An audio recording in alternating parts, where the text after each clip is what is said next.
Hello दोस्तों, welcome to R M study. मैं K D आपको स्वागत करता हूं आपके अपने चैनल आर एम स्टडी पे। जैसे कि आपको पता है, ये जो सेशन आपका चल रहा है आपका ट्रांजिस्टर स्पेशल है। तो ट्रांजिस्टर के बारे में अगले जो क्लास में मैं आपको बहुत कुछ हिंट्स दिया हुआ था। तो उस हिंट्स में मैं उसमें बात किया था कैसे वो फंक्शन करता है, कैसे वो वर्क करता है, कि उसका कैरेक्टरिस्टिक किस तरह सा है, उसका जो लेयर किस तरह से है, जंक्शन कैसा है, टर्मिनल पॉइंट, ये सब मैं उस क्लास में बताया था। आज की क्लास में उसका पूरा डिटेल में आपको बताने वाला हूँ। कौन इसको मेडअप किए थे, कब मेडअप हुआ था, कहाँ मेडअप हुआ था, वो उसका फंक्शन क्या क्या है, ये सारे चीज़ जो है आज की क्लास में आपको बताऊँगा। तो दोस्तों, आज की क्लास को शुरू करने से पहले जो इस चैनल में नए हैं वो प्लीज़ चैनल को सब्सक्राइब कर लीजिए और बेल आइकन को क्लिक करना ना भूलें, क्योंकि वीडियो का रिलेटेड हर अपडेट आपको नोटिफिकेशन के थ्रू से आता रहेगा।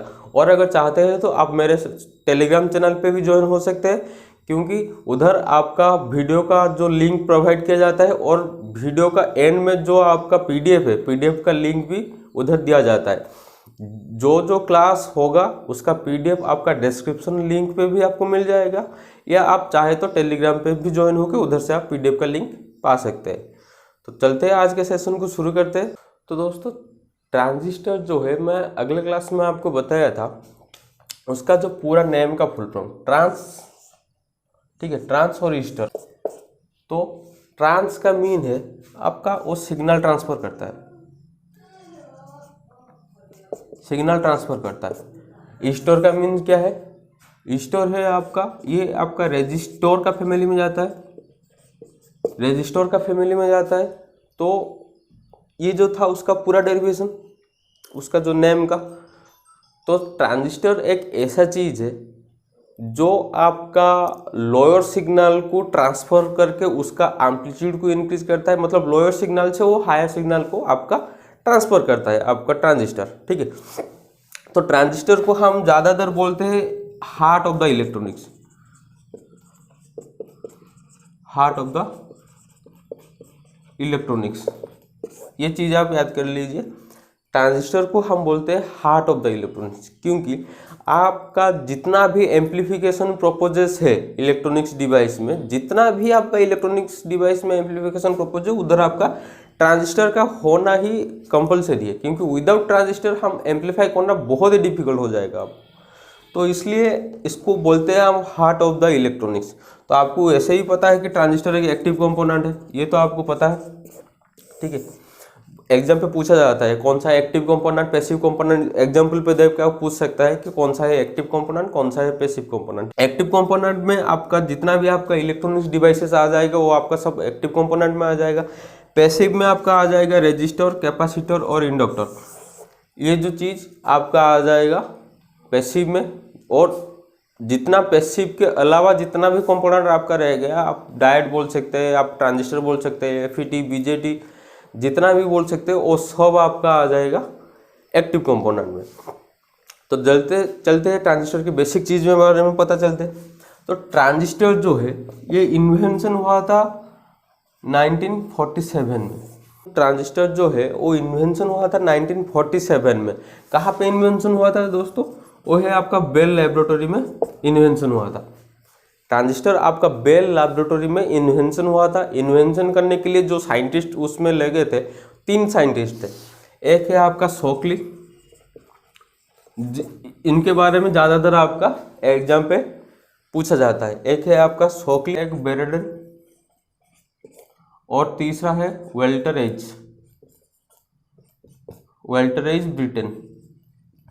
ठीक है, 3 जो साइंटिस्ट है आपका उधर जो ट्रांजिस्टर मेकिंग के लिए यूज होते हैं, पर ज़्यादातर आपका एग्जाम पे शॉकली का पूछा जाता है कि ट्रांजिस्टर का इन्वेंशन कौन है, आपका शॉकली ही आंसर रहता है।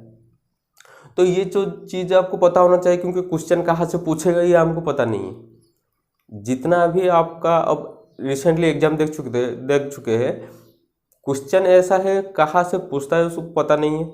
वो हो सकता है आपका बुक पे एकदम एक लाइन उठा लेता है, या डायरेक्ट क्वेश्चन जो बुक में है उधर से कॉपी पेस्ट कर लेता है। तो इसलिए सारे चीज़ को है जो हमको जान के चलना पड़ेगा, ये हमारे लिए बहुत अच्छा हो सकता है। अब जो हम जानने वाले हैं वो है उसका टर्मिनल के बारे में। देखिए ये तो है आपका ट्रांजिस्टर के बारे में, आपको तो मैं अगले क्लास में भी बताया था इसके बारे में। ये आप दो तरह का हो सकता है, एक है आपका पीएनपी, दूसरा हो सकता है आपका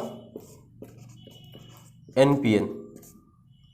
ठीक है, दो तरह का आपका जो ट्रांजिस्टर है आपका यूज होता है, और दोनों का डिफरेंट डिफरेंट एडवांटेज और डिसएडवांटेज भी है। ठीक है, दोनों का डिफरेंट डिफरेंट आपका एडवांटेज डिसएडवांटेज भी है। तो पहले हम पता चलते हैं कि जो टर्मिनल के बारे में, जैसे कि आपको बताया था, ये वाला जो टर्मिनल है आपका एमीटर है, ये आपका है बेस, और ये आपका है कलेक्टर। कल ये भी बताया था कि आपका बेस जो है सबसे नैरो रहेगा, मतलब सबसे, अगर विड्थ के बारे में बात करेंगे, जो अगर मैं विड्थ के बारे में बात करता हूँ, विड्थ के बारे में अगर बात करता हूँ तो बेस जो है सबसे छोटा रहेगा, उसके ऊपर आपका आएगा एमीटर, और उसके ऊपर आपका आएगा कलेक्टर। ये जो विड्थ के हिसाब से मैं बात करता हूँ तो इस तरह से आपका आ जाएगा। करंट आता है, अब मैं आपको बताया था, मतलब कलेक्टर करंट डिपेंड करता है किसके ऊपर, एमीटर करंट के ऊपर। ठीक है, इसलिए उधर आपका जो फॉर्मूला था I = IC + IB, ये जो फॉर्मूला उधर था, ये जो चीज़ मैं आपको अगले क्लास में बताया था। तो इधर आपका सेमीकंडक्टर डिवाइस यूज हो रहा है, पीएन जंक्शन यूज हो रहा है, मतलब आपका सेमीकंडक्टर में इधर डोपिंग भी हुआ होगा। ये जो आपका विड्थ बढ़ जाता है, मतलब कलेक्टर का विड्थ बढ़ गया है, उसका मतलब क्या है, कलेक्टर का विड्थ बढ़ गया और डोपिंग के हिसाब से क्या होता। और एक्चुअली जो रीजन है कलेक्टर को विड्थ करने का, वो है आपका इधर आपका वो हीट डिस्पैच करने के लिए उसका जो विड्थ को बढ़ाया गया है। ठीक है, इधर आपका कलेक्टर को विड्थ को इंक्रीज करने का एक ही सबसे जो रीजन है वो है आपका जो हीट को डिस्पैच करने के लिए, क्योंकि आपका जो बेस, ये वाला देखिए, बेस और कलेक्टर का जंक्शन है, ये वाला जो जंक्शन, ये ऑलवेज आपका रिवर्स बायस में होगा, और एमीटर बेस का जंक्शन आपका फॉरवर्ड बायस में होगा, जो कि मैं अगले क्लास को मैं आपको बताया हुआ था। तो ये जो बेस और कलेक्टर का जो जंक्शन है जिसको रिवर्स बायस होगा, तो रिवर्स बायस में आपको पता है कि ज़्यादा करंट फ्लो होता है, तो ज़्यादा करंट उधर फ्लो होगा, उसका मतलब क्या है, उधर आपका हीट का जो जनरेशन है वो बहुत ज़्यादा हो जाएगा। तो अगर हीट का जनरेशन आपका बढ़ रहा है, अगर इधर आपका हीट का जनरेशन बढ़ रहा है, उसका मतलब क्या है, उसको डिस्पैच करना चाहिए, नहीं तो हमारा तो ट्रांजिस्टर आपका जो है आपका डैमेज हो जाएगा। तो जरूरत क्या है ट्रांजिस्टर बनाने का, इसलिए आपका जो कलेक्टर रीजन को उधर ज़्यादा विड्थ बनाया गया है, क्योंकि आपका उधर हीट जो है डिस्पैच हो सके। ये चीज़ आप दिमाग में ठान लीजिए। अब मैं उसके में बात करूँगा डोपिंग के बारे में। डोपिंग में आपको बताया हुआ था जब सेमीकंडक्टर डिवाइस बात कर रहे थे डोपिंग के बारे में। डोपिंग क्या है, एक हम प्योर मेटल को इम्प्योर में कन्वर्जन करेंगे, मतलब एक प्योर सेमीकंडक्टर को हम डोपिंग करके हम उसको इम्प्योर, मतलब एक्सट्रेंसिक सेमीकंडक्टर जो बोलते हैं, जो टर्म है उसका एक्सट्रेंसिक सेमीकंडक्टर में तैयार करते हैं। तो डोपिंग क्या है, एक इम्प्योरिटी ऐड करते हैं उसमें। तो ये जो तीनों है, सबसे कम डोपिंग किस में होगा, बेस में। बेस है आपका सबसे डोप, मतलब सबसे कम डोपिंग है उसमें, और सबसे जो नैरो लेयर है वो बेस का। तो बेस के ऊपर आपका आएगा इधर कलेक्टर, ठीक है, उसके बाद आपका आएगा एमीटर। ज्यादा डोपिंग रीजन आपका ये वाला क्वेश्चन में बहुत बार आ चुका है, ये बहुत इंपॉर्टेंट है। आपका ये वाला सवाल जो है एग्जाम में बहुत बार आ चुका है कि ज़्यादा डोपिंग लेयर कौन सा है। बहुत सारे लड़के ये कलेक्टर मार के आ जाते हैं, क्योंकि कलेक्टर का वेट ज़्यादा है, वो सोचते हैं कि कलेक्टर में ही आपका डोपिंग ज़्यादा होगा, पर ये जो है सही नहीं है। आपका डोपिंग जो है एमीटर में ज़्यादा होता है, डोपिंग रीजन जो है एमीटर में आपका ज़्यादा रहता है। ये चीज़ आप दिमाग में अच्छी तरह से सेट कर लीजिए। उसका सिंबल की बात करूँ, सिंबल की, तो इस तरह का इसको सिंबल है आपको, तो ये तो आपको पता होगा, ठीक है। तो इस सिंबल में हम फाइंड आउट कैसे करेंगे कौन सा पीएनपी है कौन सा एनपीएन है। एक एरोहेड रहता है, इस तरह से एक एरोहेड रहता है, और कुछ फिगर में आप देखे होंगे इस तरह से रहता है अंदर की ओर। तो इसका मतलब है अगर आपका एरोहेड बाहर की ओर है उसका मतलब ये है आपका पीएनपी वाला ट्रांजिस्टर। अगर एरोहेड आपका बाहर की ओर है तो वो है आपका पीएनपी ट्रांजिस्टर। अगर एरोहेड आपके अंदर की ओर है तो ये हो गया आपका एनपीएन ट्रांजिस्टर।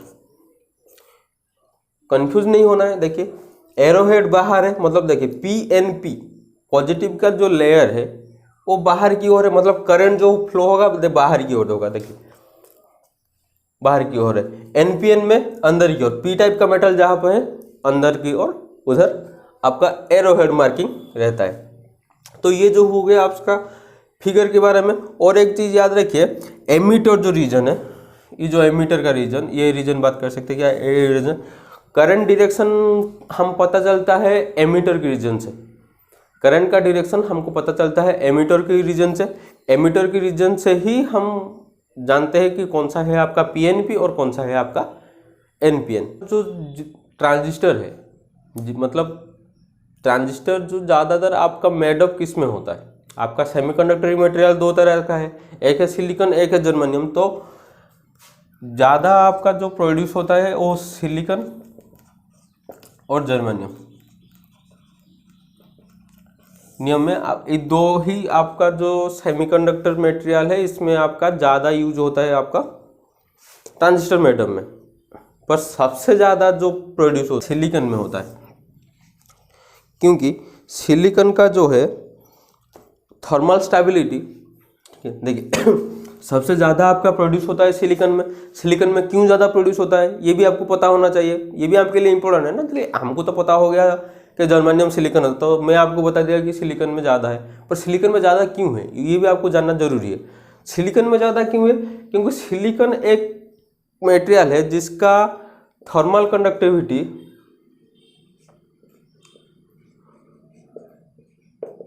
ठीक है, सिलिकॉन का थर्मल कंडक्टिविटी जर्मेनियम से ज़्यादा है। यही एक प्रोपोज है आपका जो सिलिकॉन को ज़्यादा यूज करने का। सिलिकॉन का जो कंडक्टिविटी है, थर्मल कंडक्टिविटी है, वो जर्मेनियम से ज़्यादा है। इसलिए आपका जो प्रोपोज है उधर आपका यूज करने का, यही एक ज़्यादा मकसद है आपका सिलिकॉन यूज करने का। एक जो चीज़ है जो बेसिक आपको पता होना चाहिए, आपको अगर एक ट्रांजिस्टर दे दिया मैंने, ठीक है, आपको अगर एक ट्रांजिस्टर में आपको दे दूंगा कि आपको ये पता करना है कि वो वाला ट्रांजिस्टर आपका जर्मेनियम में मेडअप है या सिलिकॉन में मेडअप, ये आपको कैसे पता चलेगा। ये प्रैक्टिकल बेस्ड है। तो देखिए आपका ट्रांजिस्टर का ये मैं अगर आपको एक एनपीएन का ट्रांजिस्टर दिया, उसका मतलब एरोहेड आपका अंदर रहेगा एनपीएन का फिगर के हिसाब से। तो एनपीएन ट्रांजिस्टर का ये वाला आपका हो गया बेस, ये हो गया आपका कलेक्टर, ये आपका हो गया एमीटर, ये तीनों टर्मिनल हो गया। तो इसमें आपको फाइंड आउट करना है क्या, कौन सा इसमें सिलिकॉन, मतलब कौन ये वाला ट्रांजिस्टर आपका सिलिकॉन में मेडअप हुआ है या जर्मेनियम में मेडअप हुआ है, सिर्फ इतना ही आपको फाइंड आउट करना है। तो क्या करेंगे दोस्तों, आपको पता है ओम मीटर, ओम मीटर, ओम मीटर क्या करता है आपका रेजिस्टेंस को मेजर करता है। ओम मीटर आपका रेजिस्टेंस को मेजर करता है। तो एक ओम मीटर आपको कनेक्शन करना पड़ेगा इधर। तो ओम मीटर का दो टर्मिनल होगा, एक होगा आपका नेगेटिव, एक होगा आपका पॉजिटिव। तो नेगेटिव टर्मिनल आप कलेक्टर रीजन में लगाएंगे और पॉजिटिव वाला एमीटर रीजन में लगाएंगे। देखिए नेगेटिव वाला टर्मिनल आप कलेक्टर में लगाएंगे और पॉजिटिव वाला टर्मिनल एमीटर में लगाएंगे। तो इधर आपका दो कंडीशन क्रिएट होगा। अब ये तो आपको पता हो गया कि एनपीएन है या पीएनपी है, आपको पता। जब सिलिकॉन जर्मेनियम कैसे पता चलेगा, अगर आपका ओम मीटर रेजिस्टेंस हाई शो कर रहा है, अगर आपका ओम मीटर रेजिस्टेंस हाई शो कर रहा है उसका मतलब ये वाला मटेरियल आपका जर्मेनियम में मेडअप है।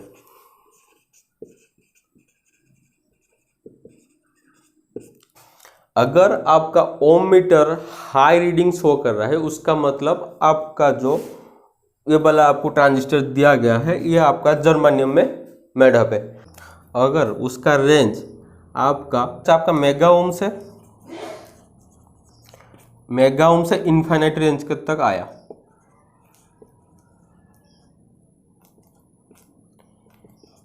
अगर आपका ओम मीटर का रेंज मेगा ओम से इनफाइनाइट रेंज तक आया तो इसका मतलब ये वाला जो ट्रांजिस्टर आपका सिलिकॉन पे मेडअप है। पता चल गया सिंपल सा। पहले आप एक ओम मीटर लेंगे, ओम मीटर का नेगेटिव जो है आपको कलेक्टर में कनेक्शन करना पड़ेगा और उसका पॉजिटिव जो है आपका एम मीटर में कनेक्शन करना पड़ेगा। ये तो चीज़ आपको पहले पता चल गया। दूसरी बात ये है, अगर ओम मीटर का रीडिंग आपका हाई है तो ये वाला मटेरियल जो है आपका जर्मेनियम में मेडअप है, ये वाला ट्रांजिस्टर आपका जर्मेनियम में मेडअप है। अगर ओम मीटर का रीडिंग मेगा ओम रेंज से इन्फानाइट रेंज तक शो करता है, मेगा ओम रेंज से इन्फानाइट रेंज के अंदर शो कर रहा है, उसका मतलब आपका वो वाला मटेरियल सिलिकॉन पे मेडअप है।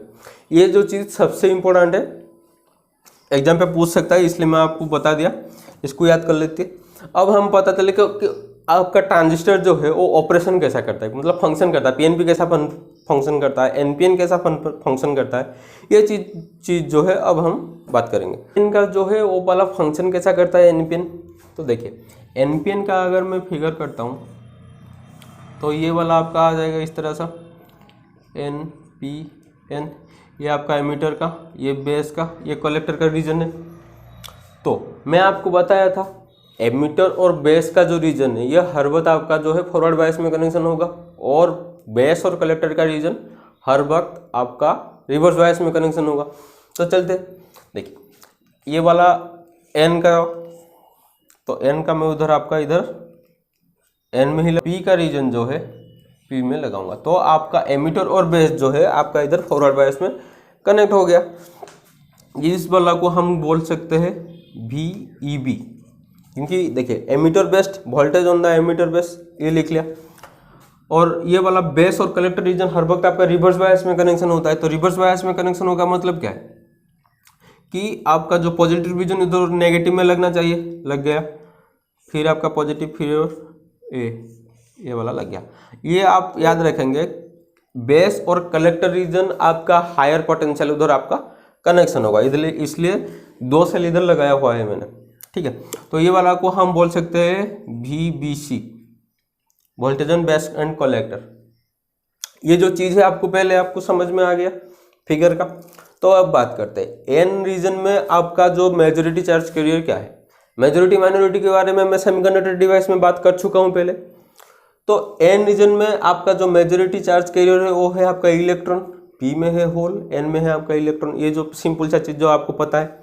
तो देखिए अगर ये वाला जंक्शन आपका फॉरवर्ड बायस है, तो फॉरवर्ड बायस में आपको बताया था कि ट्रांजिस्टर में आपका सिलिकॉन और जर्मेनियम यूज होता है ज़्यादा, सिलिकॉन और जर्मेनियम आपका यूज होता है।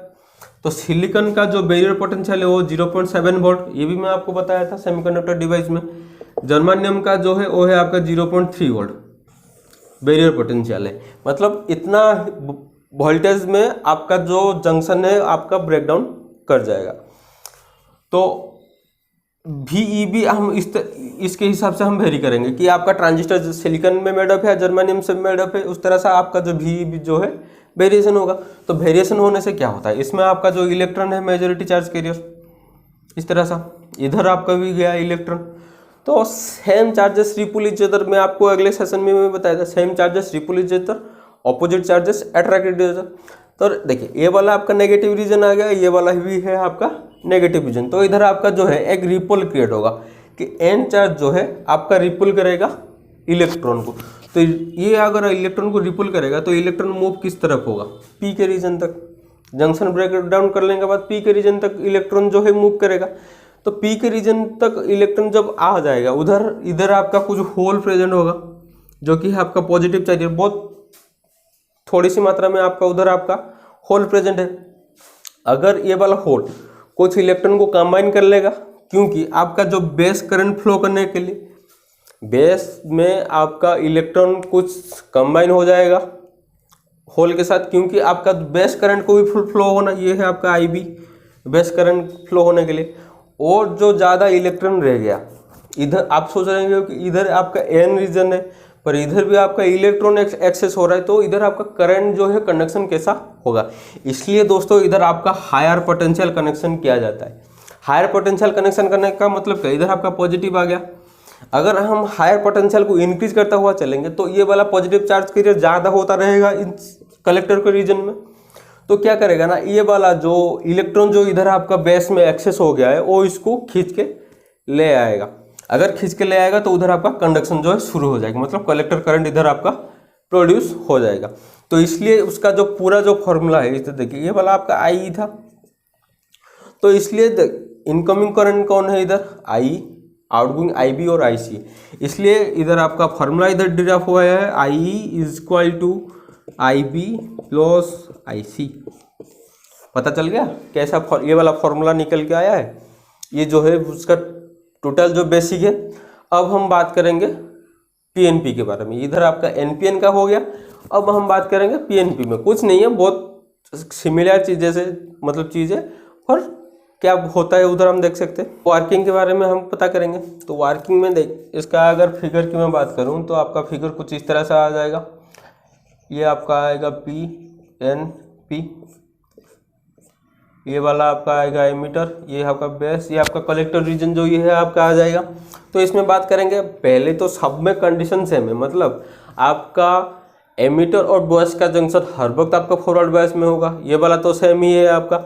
और कलेक्टर और बेस का रीजन, कलेक्टर और बेस और कलेक्टर का रीजन ये आपका हर वक्त रिवर्स बायस में कनेक्शन होगा। तो ये भी कर लेते हैं। अगर ये सब फॉरवर्ड बायस में कनेक्शन पी और एन, मतलब इधर आपका पॉजिटिव ये नेगेटिव हो जाएगा आपका। ये एन और पी, एन मतलब इधर आपका पॉजिटिव कनेक्शन होगा क्योंकि रिवर्स बायस में कनेक्शन हो रहा है। तो नेगेटिव फिर एक पॉजिटिव फिर एक नेगेटिव कनेक्शन हो गया, क्योंकि हायर पोटेंशियल इधर आपका जरूरत है बेस और कलेक्टर रीजन में। कंडीशन सेम है, मतलब एनपीएन में जैसा कनेक्शन होता था इधर भी आपका ऐसा ही कंडीशन होगा, कुछ डिफरेंस नहीं है। तो कैसे पता चलेगा, ये आपका पॉजिटिव हो गया, ये आपका नेगेटिव हो गया, ये आपका है बेस का रीजन जो नेगेटिव है, इस और का पॉजिटिव है। तो ये इधर होल है, पी का रीजन में भी ज़्यादा आपका मेजॉरिटी चार्ज कैरियर कौन होगा, होल ही होगा उधर आपका। तो ये वाला होल को आपको रिपुल करना शुरू हो जाएगा। क्या होगा, रिपुल करना शुरू हो जाएगा। अगर ये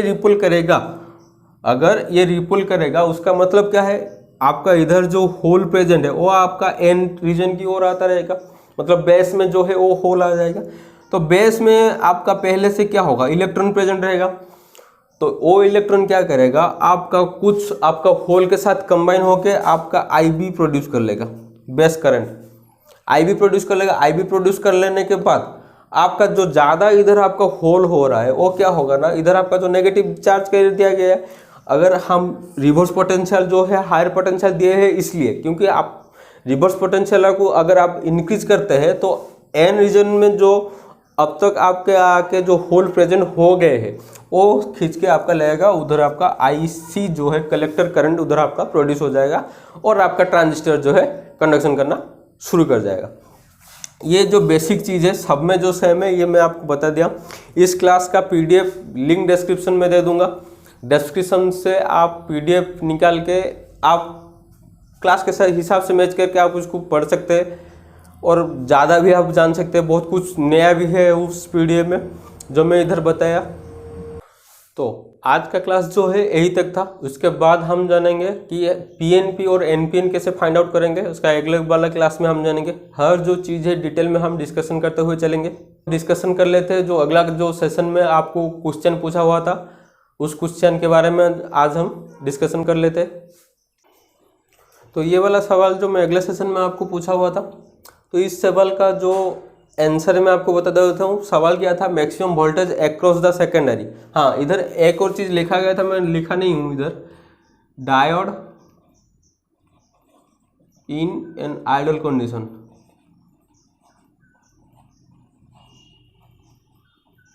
ठीक है, मतलब ये वाला जो फिगर हुआ है इधर आपका, ये वाला कनेक्शन में आपका जो दो डायोड है ना वो आइडियल कंडीशन में, डायोड आपका आइडियल कंडीशन में। आइडियल कंडीशन मतलब आपका जो है डायोड के अंदर से कोई भी आपका करंट फ्लो नहीं हो रहा होगा, इसलिए मैं ये क्वेश्चन आपको बताया हूँ। डायोड इन आइडियल कंडीशन मतलब डायोड में कोई भी आपका करंट नहीं फ्लो कर रहा होगा। तो इसलिए आपको बताया गया है कि सेकेंडरी एक्रॉस में कितना आपका जो वोल्टेज है आपका आएगा। तो कितना वोल्टेज आएगा, देखिए टोन रेशियो दिया गया है आपका 5:1। तो आपको तो पता होगा ट्रांसफॉर्मर के चैप्टर से, secondary current turn divide by primary turn is equal to secondary voltage divide by और प्राइमरी वोल्टेज। ये जो हो वोल्टेज रेशियो मतलब ट्रांसफॉर्मेशन रेशियो का जो तो हिस्सा है एक, तो सेकेंडरी टर्न और प्राइमरी टर्न का रेशियो कितना दिया गया है 5:1, मतलब सेकेंडरी का है 1, प्राइमरी का है 5। तो देखिए 1/5 ये मैं लिख सकता हूँ इधर। और सेकेंडरी वोल्टेज आपको फाइंड आउट करना है, सेकेंडरी वोल्टेज का सेकेंडरी वोल्टेज लिख लीजिए। प्राइमरी वोल्टेज कितना दिया गया है आपका 230, प्राइमरी वोल्टेज हो गया आपका 230। तो एक आराम से आप जो है सेकेंडरी वोल्टेज फाइंड आउट कर सकते हैं। तो सेकेंडरी वोल्टेज अगर मैं फाइंड करूं तो क्या होगा 230 इज मल्टीप्लाइड बाय 1/5। ठीक है, अगर 5 को इसमें कट करेंगे तो आपका आ जाएगा 46। हाँ, आपका 46 जो है आपका आ जाएगा सेकेंडरी वोल्ट, मतलब सेकेंडरी एक्रोस में आपका 46 वोल्ट जो है आ रहा है। पर आपको 46 वोल्ट जो है सही आंसर नहीं है, क्योंकि इधर आपका बोला है मैक्सिमम वोल्टेज एक्रोस कितना होगा। मैक्सिमम वोल्टेज मतलब आपका मैक्सिमम वोल्टेज निकालने के लिए √2 मल्टीप्लाई करना पड़ेगा 46 से। मैक्सिमम निकालने के लिए आपका √2 मल्टीप्लाई करना पड़ेगा आपका 46 से। √2 अगर मल्टीप्लाई कर लेंगे 46 से तो आपका अप्रोक्सीमेटली आपका आ जाएगा 65 वोल्ट जो है आपका आंसर। ठीक है, तो 65 वोल्ट ये वाला सवाल का 65 वोल्ट है आपका आंसर।